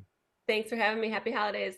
Happy holidays to you as well. That's the uber talented, best in the business, Allison Williams. Had the great fortune of working with Allison, and I had the great fortune of working with real pros, Allison, Molly McGrath, Sam Ponna. These are women that are just unbelievable. That's why it pissed me off when Clarissa Thompson tried to be one of the cool kids with, what's her name, Erin Andrews, and act like sideline reporters, don't really matter. I think it's crap. There's something that pissed me off, and I need everybody to go tell their friends, listen to this part of the show.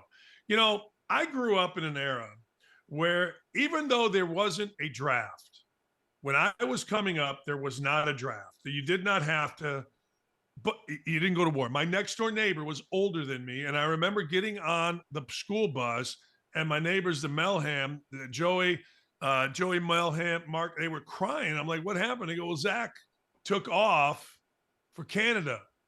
And I was too little to understand it, but I knew that Zach, the older brother, left for Canada. He didn't want to go to the war. He was kind of a hippie, and he didn't want to go to war. Okay, well, fine. So he's going to Canada. I also remember when I had to go to the post office and sign up for the draft. Now, I remember it like it was yesterday. Whatever age I was, 16 or whatever it was, I remember doing this. Like, I don't remember everything. Hell, I don't remember 3/4 of the basketball games I ever played or ever coached, or maybe 9/10 of the game. But I remember doing that. And I got to tell you, what Lloyd Austin, the defense secretary for the United States, said to the American people sucks from my standpoint. It may not suck from your standpoint, but Lloyd Austin, the defense secretary, is basically the guy that determines war, or he's in the cabinet. He's a guy that's very important in determining war. This is what he had to say. He threatened to send, listen to this, your uncles, cousins, sons to fight Russia unless more money is sent to Zelensky. And that came down days after White House official John Kirby said American blood will be the cost of supporting Ukraine if we stop sending them money. We're being blackmailed by war, by this administration. Like, guys that had to go fight. I can't even imagine what happened when they had to look on TV and their number, that's what happened in the draft, their number came up and had to go fight. And these people in this administration are threatening you and me with, hey, look, if you don't give us money, this is ransom. This is hostage. To do what? You've already sent $200 billion there over a year, and zero has been done. Zero, at least that we can see. And it's our money. It's taxpayer money that's going there, but we see zero. So $200 billion and over a 2-year time has resulted in nothing. Nothing being done. So now you're telling me, John Kirby, Biden, and the rest of the Biden administration, that we need another year, another billion, or else you're going to send our kids, our aunt, your words, your uncles, your cousins, your son. Well, what about women? I mean, don't they get what about transgender? You're sending all of these people, you're threatening us? You're holding us ransom? You're demanding payment, or else? It just seems so out of whack. Like, we talk about a banana republic in this country. We talk about how sideways our government has gotten. I got to tell you, and maybe there's precedent for this, and if there is, I'm sorry, I haven't seen it. I haven't seen where any press secretary, any government official, any White House official, any president, any representative of the president has ever come out and said to us, if you don't give a country money, if you don't like it, we're sending troops and your sons, daughters, aunts, uncles are going to die. Now, walk me through that. Let me see the Kirby statement, please. And so we can't support Ukraine. Their chief advisor yesterday said they're likely to lose this war if they lose the U.S. support. And Putin gets all of Ukraine, then what? Then where does he go? Because right then, he's up against the eastern flank of NATO. And if you think the cost of supporting Ukraine is high now, just imagine how much higher it's going to be, not just in national treasure, but in American blood, if he starts going after one of our NATO allies. Because as the president also said, we take our Article 5 commitments very seriously. So we're supposed to just believe that $200 billion over the course of 2 years with nothing? Now just give another $100 billion, which is what they want, and another year for nothing? Okay, we're supposed to trust that what this guy is saying. So let's ask this guy a question. Walk us through. What has that $200 billion done? What has it done? Where's the war? Do you ever see any bombing, fighting from this war? Do you ever see it? I don't know. I see it all the time. Hamas, I see Israel, I see bombing, I see fighting. Do you ever see? No, what I see is guys on a beach, guys in a club, Ukraine living pretty well. Now, you're going to tell me you saw it. But here's the other thing. When it comes to Ukraine and this government, do you trust CNN to show actual footage? I mean, we had guys, actors, showing fake babies. Do you really trust? But no, you don't see any of this. So this guy Kirby's going up there and saying, hey, we need more money, because if you don't, you're going to be in there fighting Russia. Jesus. Hey, maybe he's right. But I got to tell you, John Kirby and the rest have not earned our trust. They just simply haven't. Tell you who hasn't earned our trust is all of these women, these freaking women that went on Capitol Hill and decided to not condemn genocide of Jews. Harvard's president, MIT's president, Penn's president, University of Penn president Liz McGill has issued a groveling apology on video for her refusal to condemn calls for genocide of Jewish people on campus in her remarks to Congress, while still blaming university policies, U.S. Constitution for allowing calls to be made on campus. Here is this lady's video. Well, here's her test. Does calling for the genocide of Jews violate Penn's rules or code of conduct? Yes or no? If the speech turns into conduct, it can be harassment. Yes. I am asking specifically calling for the genocide of Jews. Does that constitute bullying or harassment? If it is directed and severe or pervasive, it is harassment. So the answer is yes. It is a context-dependent decision, Congresswoman. It's a context-dependent decision. That's your testimony today. Calling for the genocide of Jews is depending upon the context. That is not bullying or harassment. This is the easiest question to answer yes, Ms. McGill. So is your testimony that you will not answer yes? If it if the yes speech or becomes no? If the speech becomes conduct, it can be harassment. Yes. Conduct meaning committing the act of genocide? The speech is not harassment? This is unacceptable, Ms. McGill. I'm going to give you one more opportunity for the world to see your answer. Does calling for the genocide of Jews violate Penn's code of conduct when it comes to bullying and harassment? Yes or no? It can be harassment. The answer is yes. How smug is Liz McGill? I would fire her yesterday. Now, you can't fire that lady, I think her last name is Gay at Harvard, because she's a black lesbian woman. I mean, let's be honest. You're not doing that. But this woman, so here is the apology from this lady, McGill. There was a moment during yesterday's congressional hearing on anti-Semitism when I was asked if a call for the genocide of Jewish people on our campus would violate our policies. In that moment, I was focused on our university's longstanding policies aligned with the U.S. Constitution, which say that speech alone is not punishable. I was not focused on, but I should have been, the irrefutable fact that a call for genocide of Jewish people is a call for some of the most terrible violence human beings can perpetrate. It's evil, plain and simple. I want to be clear. A call for genocide of Jewish people is threatening, deeply so. It is intentionally meant to terrify a people who have been subjected to pogroms and hatred for centuries and were the victims of mass genocide in the Holocaust. In my view, it would be harassment or intimidation. For decades, under multiple Penn presidents and consistent with most universities, Penn's policies have been guided by the Constitution and the law. In today's world, where we are seeing signs of hate proliferating across our campus and our world in a way not seen in years, these policies need to be clarified and evaluated.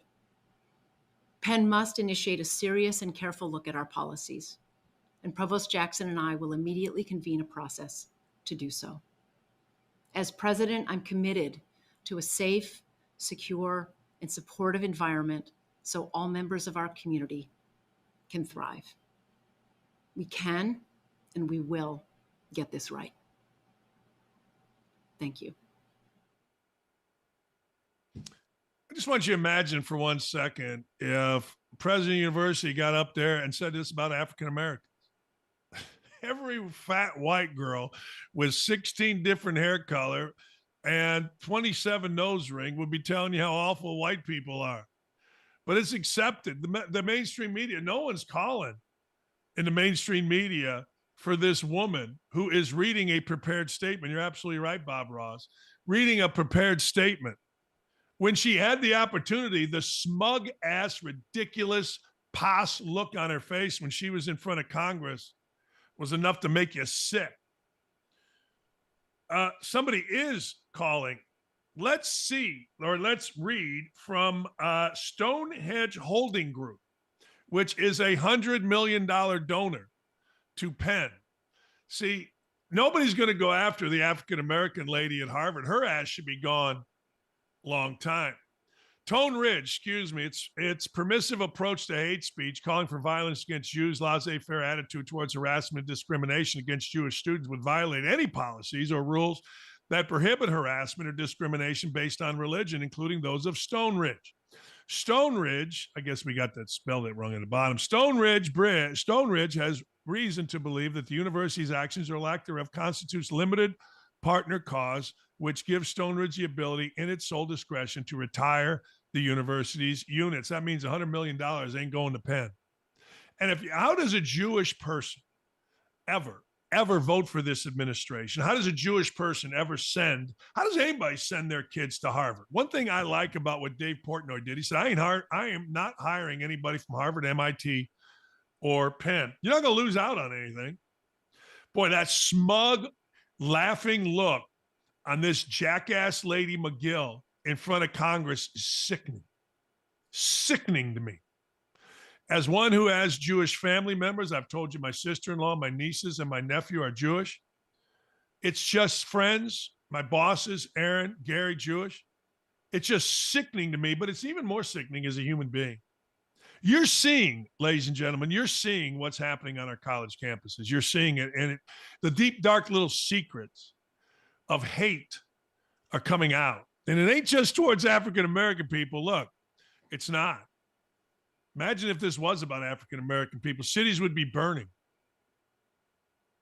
Ridiculous.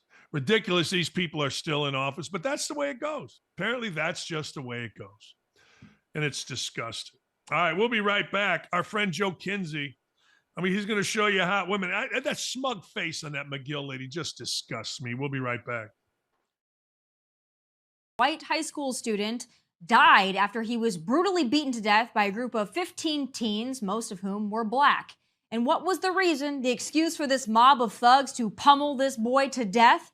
Well, 17-year-old Jonathan Lewis was reportedly targeted after he attempted to stand up for a smaller friend after that friend was robbed by the group before they threw him in the trash can. When Jonathan tried to get his friend's stolen item back, the mob turned on him and beat him into unconsciousness as he lay there curled up in a ball on the ground. The mob continued to punch and kick him even after he was out cold. Instead of helping Jonathan or calling the police, bystanders instead recorded the video and circulated it on social media. This has become the norm and standard practice, and that in and of itself is gut-wrenching. This is how young people behave in 2023. Content is king, and people, innocent people, are nothing but fodder for views, clicks, and entertainment. No morals, no conscience, no humanity. And of all the articles that have come out about the tragic and senseless bludgeoning of Jonathan Lewis, I haven't seen a single one mention race. I think we all know that if a group of predominantly white teens beat a black teen to death, cries of racism would reverberate from the New York Times to the Washington Post and back. The cries of racism would be deafening. But since it was a white boy attacked by a mob of mostly black kids, race is suddenly not an important part of the story. And the same thing goes for the Las Vegas teens who rammed a stolen vehicle into retired police chief Andreas Probst.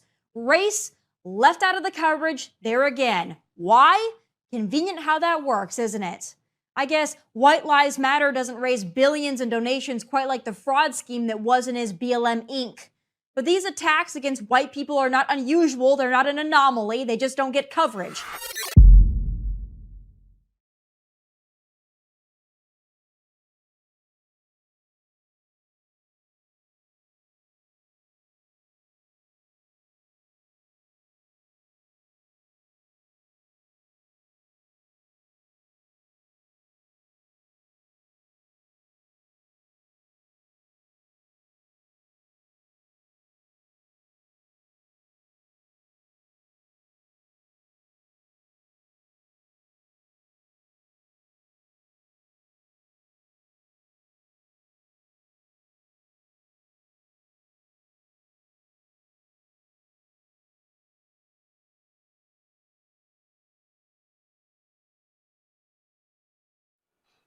Ladies and gentlemen, it's time for Screencaps.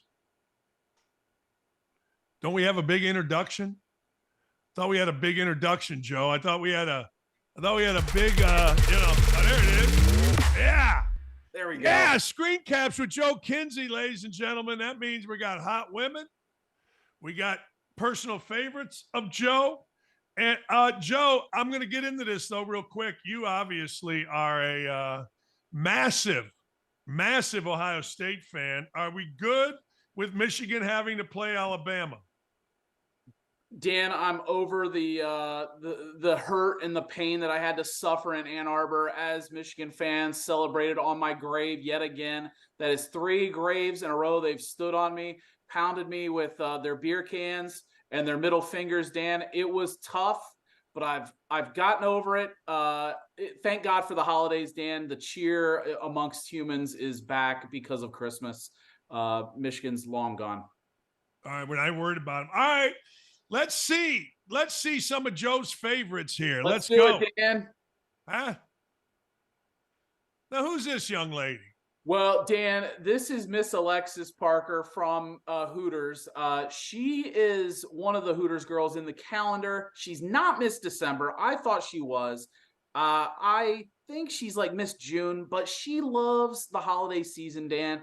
Whatever it is for Hooters, she's there to support. It's December to remember with Miss Alexis Parker. By the way, I didn't see the tattoos until later in my investigation. Dan, look at those butterflies. Doesn't that scream Florida winter, Naples, Florida for you? No, it screams meth, hillbilly. The thigh tattoo and I are not good. I've always said this, and maybe this is the first one. I've always said I've never seen an attractive woman with a big thigh tattoo. And I say big for a reason. I'm just saying, I'm not into the thigh tattoo. All right. What are you going to do? Next.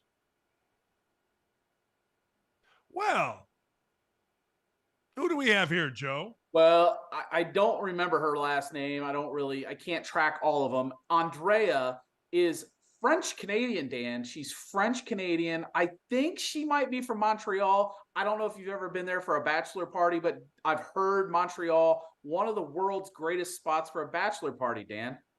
Did you know that? No, I was in Montreal in 1976. I was like 12 years old, and Jerry Park was the ballpark where the Expos played, and it had a public pool, not one of those fancy pools. It had like a public pool with little kids in it, just outside of right field, and guys would hit home runs into it. But I don't remember as a 12-year-old. Look, I was a little pervy 12-year-old. I was sniffing around like Squints in Sandlot. And I don't remember ever walking up on anybody looking like this at that pool outside of Jerry Park. But hey, what are you going to do? Dan, Montreal, I haven't been, but all these guys that I know, they go there and they practically get married in one weekend. I've heard of that, actually, Dan. I've heard of guys getting married from one bachelor party. It's crazy. Montreal, Andrea. And you're not talking about The Bachelor. I mean, The Bachelor's going to get married. You're talking about Joe and Dan go to a bachelor party in Montreal. Next thing you know, a hangover weekend comes, and I got a ring on my finger, and I'm married to Heather Andrea. Here, whatever the hell her name is. Heather, Andrea, whatever. Yeah. Next! Go ahead. Well, hello, Hannah. Well, Hannah C. Palmer. Always remember it's Hannah C. Palmer. She always goes by the C. She's one of the old time greats, Dan. She took some time off. I don't know whether she was on the DL. I don't know what was going on. Maybe she was sent down to the minors. I don't know, but she's come back with a vengeance. This was her fall content, Dan. This was her corn series she did. Hannah of the Corn, I guess is what you could call it. Hannah C, she likes corn. But anyway, all-time favorite for the Screencaps readers. It's good to see her back. She is literally centimeters from pornography with that top. And, well, you know what? That's the world we live in. This woman is experienced. You can tell because she got this thing just fitting just so right, Joe. This is an experienced picture taker, an experienced influencer. It's good for your numbers, Dan. Your Twitter numbers are going to go higher because of this Hannah Palmer. Well, a lot of things are going to go higher because of that Hannah Palmer. But anyway, I digress. Next. Well, what do we have here? We have Sarah Cardona. She is a studio host, sideline reporter out of Tennessee, I believe, originally. I think this one came to my attention years ago, Dan. She used to date a Collinsworth, if I believe correctly. If I remember correctly, she was dating one of the Collinsworth boys. Then she came onto my radar, and she's just been I've been a fan of her for years. Now she's down in Florida. So she moved Tennessee to Florida. She's working her way up the ranks, Dan. Well, it's going to be very soon that we're going to see here on a national network. I got an eye for talent, pal. And Well, Dan, I like to find them early, bring them up the ranks, and now here we are. Sarah's in Miami. Joe, do people bribe you? Do these women's publicists, do these women's gal, are you hearing from a lot of people, with the screen caps here on Outkick that want their person, their woman, in front of you? Well, from time to time, I'll hear from a publicist who is like, look at my celebrity that I'm representing. You know how this world works. You know marketing, Dan. You know how they slide into the DMs. They want to get their person out there. I don't like to play that game. I like to find this organically, Dan, or I let the readers dictate the coverage.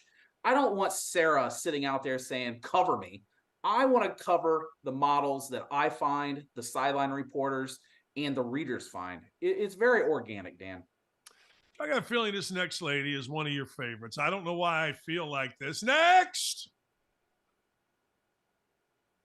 There she is again. You think she's AI. Michaela is 100% real.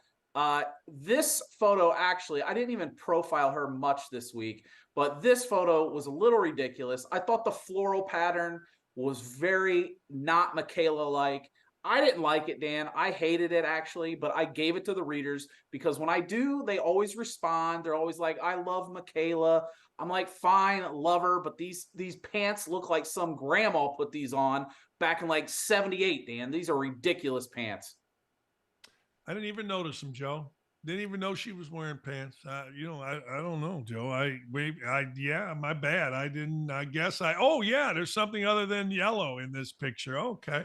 Just two old guys being a little pervy here on the show to end the week. When Screencaps coming out, Joe? What do we got? How can people get a hold of you? It's already live today, Dan. My email's all over the post. You can see it there with Brooke Burke. By the way, I think you probably used to be a fan of E's Wild On, Dan. Remember those days when E did the Wild On show? Brooke Burke, she's still doing exercise videos, Dan. One of the legends. The readers go nuts to see Brooke Burke, and she's back. My email's in there. Come in, send suggestions. Right now, Dan, I'm running a big thing where I want Christmas party disaster stories, where maybe you saw somebody fired, maybe you saw somebody get really drunk and hammered at a Christmas party. I want the stories. We're running them all month, the rest of the month. Go out there this weekend, cause chaos, send me reports. Yeah, I saw your tweet about have you ever been at a Christmas party where someone got fired? I live a dull life. I've never been. I've never been at a Christmas party where somebody was stooping on the copy machine or somebody came out of the wrong room with somebody they shouldn't have. I just have lived a dull life, Joe, and I got to spruce this up down here in Naples. Well, I think we're now to the age to where it's not going to, well, I don't know. I heard some reports of guys bringing strippers, bringing hookers to Christmas parties. I can't imagine how they do this stuff. This is crazy. Like, what goes through their head, Dan? I can't get over some of these stories. I had a story of a guy, his coworker was kicking out a cop's window last year. These people get drunk. They can't handle themselves, but I want the stories. It's good for readers. Last thing, Joe, Ohtani minus 110 on the latest betting line to go to the Dodgers. Any other team is plus 115. Supposedly, we may hear from Ohtani today. What do you think? I thought Ohtani didn't like the spotlight. I thought he loved Anaheim because he could just sit down there and make money and throw no-hitters and hit home runs. A lot more pressure in LA, Dan. I know it's just up the, I-5, but a lot more pressure up there in Dodgerland. I think it's a disaster. I thought Anaheim would give him enough money to be happy the rest of his life. Why go to LA? I think it's a mess. I don't care where he goes if it's not the Cubs, but I need the Cubs to just pony up. Anyway. Appreciate you, Joe. Screencaps is awesome. See you, buddy. That's the great Joe Kinsey. You see it right there. Brooke Burke on the left. Brooke Burke went to school with Todd Brown, who is a friend of Lee's and mine. He was one of the baseball coaches at Bowling Green. He's now at North Dakota State, I think, is the baseball coach, or maybe somewhere else. But anyway, he always said in high school she was great. She was an awesome young lady. And so I've always been a friend of Brooke Burke because of that. True story. Hey, let me get into a couple of emails, shall we, real quick?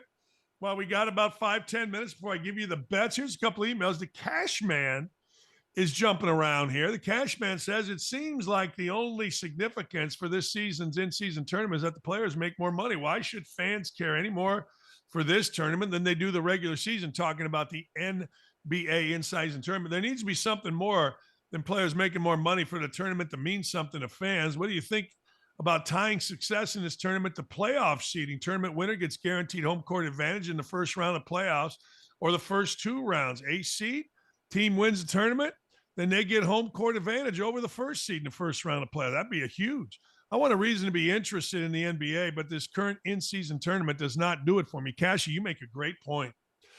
You really do. Look, we all watched, and apparently the Pacers had, and they did not apparently, they had a great party yesterday. So people do care, but I'm with you.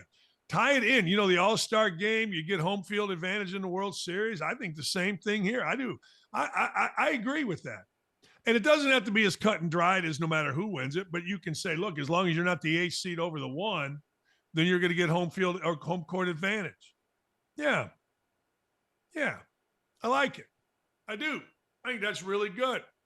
Hey, this came from Mark Orozco. Hey, Dan, I saw your take on Michigan basketball. Shame what's happened with the Wolverine basketball program.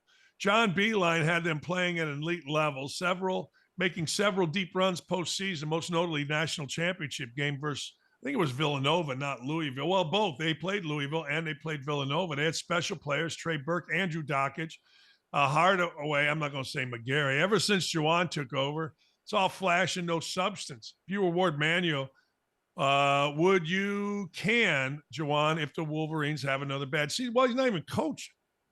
So, no, I wouldn't. But I'd be watching it if I were Ward Manuel. I'd be watching it big. I would be. I'm not canning him. No, I'm not doing that. But I am watching, and I'm watching closely to see where this goes because Michigan basketball really doesn't have any interest right now. Joe Lorino, Dan, the Evil Empire is back.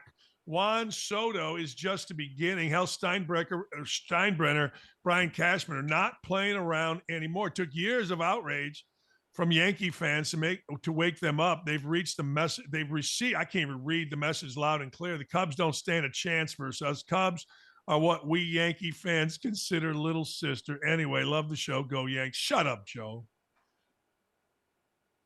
That's all I got to say, Joe. Shut up. When the Cubs get Ohtani today, don't at me. And they're not going to get Ohtani today, so then you can at me. Hey, Bo says, Dan, before Woody arrived, Indiana had lost 7 straight to Michigan by double digits. 18.6 was the average margin.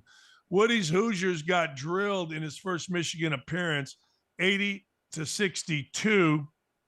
All right. Since then, 4 straight wins, baby, including 2 in Ann Arbor, 1 in Indy. And to think people thought Howard was a slam dunk, Woodson would struggle as a college coach. Isn't that what we were told? Got to give the man a little credit where it's due. Yeah, I'm in, man. If beating Michigan is the criteria for Indiana basketball, then you're absolutely right. Then Indiana, you got to give them credit. I have a little different criteria, and maybe this will happen. I don't want you to quit during NCAA tournament games like the last 2 years. I don't want you to come in. I guess Indiana came in second last year. I don't know, whatever they're saying. You got to win championships, and I think this year's team at 2-0 with 1 victory on the road already, I think that's pretty good. I do. And even more than that, I like the way they're set up. They're set up with long athletic guys. And when you got long athletic guys, you're in business. Now you got to shoot the ball better or else you're going to struggle. But hey, look, throw the ball inside on the road is always a good always good business. Always. Make no mistake. When you get on the road, things are crazy. People are just not. It feels like, I'll never forget my first Big Ten road game at Michigan State in the old place before Breslin. It literally felt like the crowd was on top. You couldn't think, you couldn't hear. And then, of course, you get used to it. But the truth of the matter is, man, oh, man, how do you combat that? Very serious. Very, very simple. You throw the ball inside. You just throw it inside. And when you throw it inside, that negates a lot of crap. There are a couple good basketball games. I'll give you a good basketball game that isn't any good anymore, but it used to be the best. That's Syracuse-Georgetown. Syracuse-Georgetown go at it on Fox, 11:30. Pretty good. Number 20, Illinois, coming off a victory over Florida Atlantic against Tennessee. That's a CBS game. That's going to be a nice game. I think it's going to be a really, really nice game. I do. I think Indiana plays Auburn here at some point. I don't know if it's this weekend. I don't know when the hell it is. But I think Indiana plays Auburn. So that should be a good game. Gonzaga, Washington could be a good game. UCLA, Villanova. Back in the day, that would have been a good game. So, yeah, hey, look, let's be honest, man. College basketball heating up. This is a good time of year for college basketball because college basketball, in between the football stuff, gets to be rocking and rolling. Look, I got to tell you as we end this week, first off, thanks to everybody that's been watching the show all week. I really appreciate you guys coming out here every single day. It's absolutely fantastic. No, it really is. It's just great that you think enough of us to spend time with us. But I also got to tell you, I got 3 bets for you that I really like. Hey, let's go house bet first. Put that thing up there. We got the house bet. The house bet is I'm taking the Colts, and I'll take a point down in Bengals country. I'll take that. No question about it. Look, when you go play the Bengals aren't any good. And that Browning kid had a good game, but hey, he ain't doing it twice. And the Colts are pretty good. No, the Colts are pretty damn good. I think the Colts have one of those teams that you can make the argument is you play them in the playoffs, at least how they're playing right now. There's a lot of season left. Here's why the Colts are good. Colts have a defensive front that's playing with a terrific esprit de corps. And if you're going to play defense in the NFL, the defensive front matters big time. Now, you got a quarterback that's a backup. If they were playing Joe Burrow and they were only getting 1 point, Joe Burrow rocking and rolling, I wouldn't take it. But this Browning kid's good. But he's going to show you why he's a backup, and he's going to show you why he's a backup coming up on Sunday at 1 o'clock. He just is, because he is a backup. He's never really been a backup of any substance. Gardner Minshew has. Gardner Minshew's been a starter. Gardner Minshew's been the guy in Jacksonville. Did it go great? No, Gardner Minshew's a backup. But the Colts are going to win this game outright. So remember, the 84% rule. If you're going to bet the Colts and a point, 84% of the time, the underdog not only covers, but wins. This is an easy one. Take this one on the money line. This is an easy bet because NFL betting is tough. But take this one on the money line. Take the points. Actually, it's 1.5. That's even better. I'm riding with Jacksonville against the Browns. Couple backup quarterbacks in this one. Joe Flacco, DTR, whatever the hell the guy's name is. I just think the Jaguars have a thing now. I know they got beat. I know it was a bad loss. I understand all that. But I think Jacksonville bounces back. I think this woke up Jacksonville. I think Jacksonville went into a game fat-headed. When I watched them play, I didn't see any juice. I didn't see any real juice out of Jacksonville. I'll take 3 points against the backup Joe Flacco. I think C.J. Beathard has been around it much longer than what Browning has for the Bengals, and I'll take C.J. Beathard against whoever is playing for the Browns. I just think the Jaguars are a better team. Sometimes, ladies and gentlemen, you got to get smacked in the face. You got to get punched around a little bit to get it figured out. You just do. I'm sorry. It's just what has to happen. And Jacksonville just got punched in the mouth, and now it's sexy for Jacksonville because why? Well, the Texans are rocking and rolling. The Colts are rolling. Speaking of the Texans, I'm taking them. I'm going to give the 3 against the Jets. I think the Jets are a train wreck. I think everything around the Jets precludes them from winning. And I couldn't believe yesterday when I was watching whatever TV we have here, and I was watching Prime Video, and there was a commercial with who? Robert Saleh? Robert Saleh's doing commercials? I think it was for State Farm. What are you doing? Look, I get it. You got to put diverse dudes in commercials. Yay, Rod, go fight, win. But damn, he is coaching the most dysfunctional team. So if I were an actual consumer and Robert Saleh was in the commercial, I go, look, State Farm, you associate yourself with losing people. The dude, I've told you this before, reads off a teleprompter to talk to his team. The dude's team's a train wreck. As soon as Aaron Rodgers went down, all leadership went out the door, and you're putting this guy in front of me to do what? Be an influencer? You influenced me to go to Progressive, Geico, anything but State Farm. I think it was a State Farm, man. I'm not going there. But I am taking the Browns, and I will take the Browns. Last thing, baby. Last thing for the week. You ready? Yeah. Last thing. You know, we've had a great week. We've had a fantastic week. You know who hasn't had a fantastic week? Schools like Harvard, schools like MIT, schools like Penn and their presidents. You know, it's one thing to be chicken shit. It's one thing to be so beholden to your investors or your job that you're scared to death. You're scared to death to say anything. But how about being scared to death to say the genocide of Jews is harassment, won't be tolerated, will absolutely be punished, will be expelled if you do it on our campus. If you do it on our campus and you're not a student, you're going to be arrested. If you do it on your campus and you are a student, you're going to be arrested. We stand with our Jewish students. How hard is that? But to not do that and have a smug, ridiculous look on your face is inexcusable.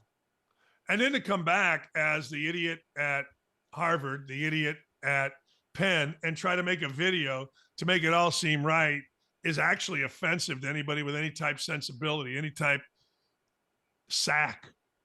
Well, we supposed to sit there and go, oh, okay. You don't have that smug, disgusted look on your face. You don't have that idiotic look. You've obviously been taken to the woodshed. But here's the problem that's going to happen. Because the mainstream media supports these people. The mainstream media, for whatever the reason, supports what's going on our major campuses. So you won't see anybody in the mainstream media calling for their firing. You won't. Well, you won't at Harvard because African-American gay woman. I mean, you think anybody wants to come out on ABC, NBC, CBS and call for that firing? She should be fired immediately. Should have never been hired. At least that's what 90% of the people I talked to when I went to Harvard's graduation, when they announced her as the next president, they're like, yeah, well, this person's an idiot. She's more worried about social issues in there than she will ever be about running a school. She should be out immediately. President of Penn should be out immediately. President of MIT should be out immediately. You know, they make a big deal on all three of the campuses about you will be expelled and held accountable if you don't call the person by the right gender. But you can call for the genocide of Jewish people on the campus, and that isn't said nearly as strong as, hey, Mr. Tree, Mrs. Tree. You call a dude, but she actually thinks she's a chick. I don't even know. It's so stupid to me. It's idiotic. But that's what Harvard, that's what MIT, and that's what Penn are worried about. Getting a gender right. Getting some dude that woke up with a penis saying, yeah, I feel like a woman today, so I'm going to go pee sitting down in the women's bathroom. That's what we're worried about. Those are the people we're worried about. We're worried about the sensibilities of somebody that wakes up and says, Mom, I'm feeling like a guy today, so I want to play. Why do why does Yale allow a girl transitioning to a boy play on the girls' team? Why does Penn, with a dude transitioning to a girl, allow Leah Thomas to swim on the girls' team? What is that? These people got it crazy. These people got it backwards. They should all be fired, and they should be fired immediately. We had a great week. Nick, too. Thank you, Dylan, Ryan. Awesome job. Katie and Haley. And, of course, Beth the Booker. I thank Thom Brennaman for coming on, Joe Kinsey for coming on, Allison Williams for coming on today. It's a great day. Please share our stuff. And, of course, ladies and gentlemen, if you are looking for gear, Outkick gear, the Outkick store is better than ever. If you want to rep Outkick head to toe, go to shop.outkick.com. Limited time. When you buy one item, you can get another item 50% off. All you got to do is visit shop.outkick.com, add the items to your cart, and the discount will automatically be applied. Don't drop the ball on this offer and score 50% off while you can. Thanks, everybody. See you Monday.